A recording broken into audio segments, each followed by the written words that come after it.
Le verdict est tombé aux assises de la Haute-Saône.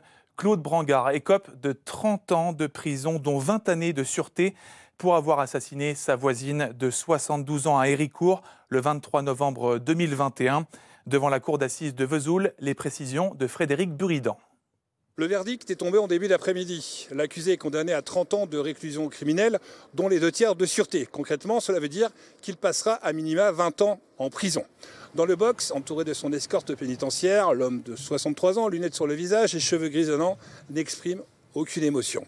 Le matin, lors des plaidoiries, l'avocat général avait rappelé, je cite, « En tant que procureur, je me suis déplacé sur les lieux du crime ce 23 novembre 2021 et je peux vous assurer que je n'oublierai pas le visage de la victime. Il n'y avait aucun doute sur la volonté de tuer. Il était muni d'un marteau, d'un masque sur le visage, de plastique sous les semelles. » Pour l'un des avocats de la partie civile, ce verdict est un début de reconstruction pour la famille. C'est vrai que ça a été rude, mais ça a permis surtout aux parties civiles de pouvoir s'exprimer, de pouvoir faire passer un message qui était leur message depuis le début. C'était l'objectif premier, c'est que cet individu qui a intenté à la vie ne puisse jamais recommencer. Et je pense qu'il y a de grandes chances que cet objectif soit atteint aujourd'hui.